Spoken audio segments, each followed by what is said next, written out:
วันนี้ Kids Cooking มีวิธีตกแต่งเค้กง่ายๆมาฝากน้องๆกันค่ะไปดูวิธีแต่งหน้าเค้กเจ้าหญิงพร้อมๆกันเลย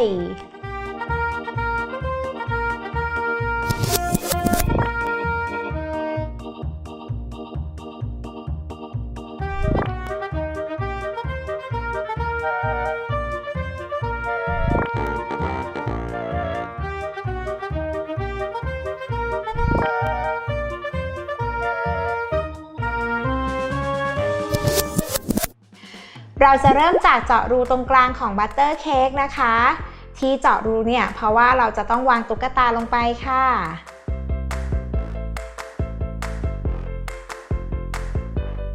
เราจะใช้บัตเตอร์เค้กทั้งหมด4ชิ้นนะคะสำหรับเมนูนี้นะคะแต่ว่าเราจะนำมาเจาะรูแค่3ชิ้นเท่านั้นค่ะ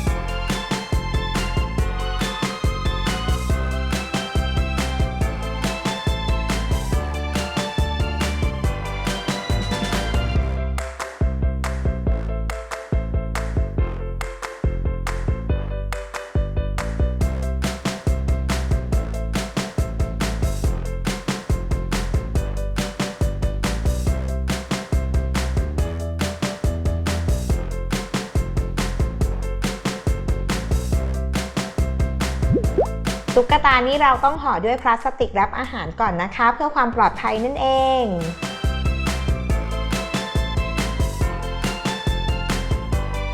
เสร็จแล้วเราก็จะนำเค้กไปตัดเป็นรูปทรงโดม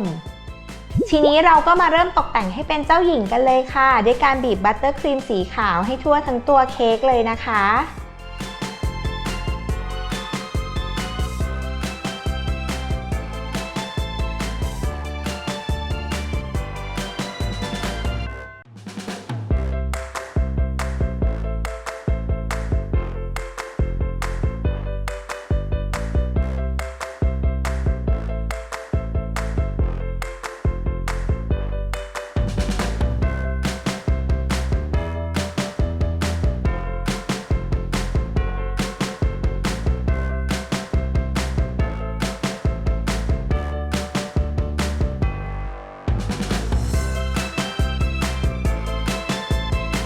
พอทั่วดีแล้วนะคะก็บีบบัตเตอร์ครีมสีเขียวลงไปค่ะใช้หัวบีบรูปดอกกุหลาบอันใหญ่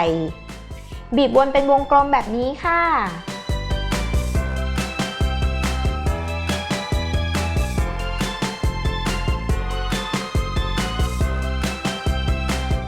เราจะบีบจนรอบตัวเค้กเลยนะคะเริ่มเห็นเป็นกระโปรงแล้วใช่ไหมล่ะมาทำกระโปรงอีกชั้นหนึ่งค่ะด้วยบัตเตอร์ครีมสีม่วงนะคะใช้หัวบีบดอกกุหลาบเช่นเดียวกันนะคะแต่ว่าขนาดจะเล็กลงมาหน่อยนะแล้วก็บีบวนเป็นวงกลมเหมือนกันค่ะ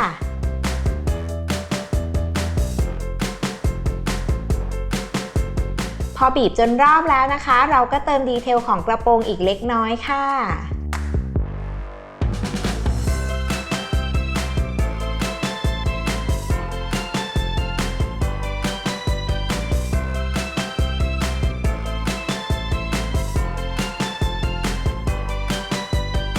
มาทำในส่วนของเสื้อเจ้าหญิงกันต่อนะคะบีบบัตเตอร์ครีมให้เป็นดอกไม้สีขาวแบบนี้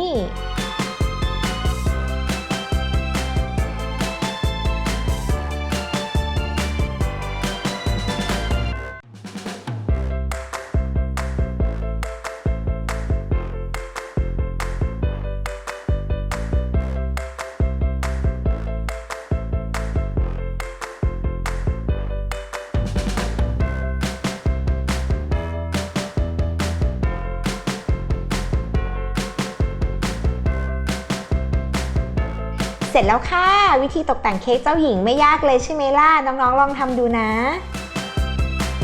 คลิปหน้า Kids Cooking จะมีเมนูไหนมาฝากกันอีกนะคะกด Subscribe Kids Kitchen เอาไว้แล้วก็อย่าลืมกดกระดิ่งอัปเดตคลิปของเราด้วยนะคะ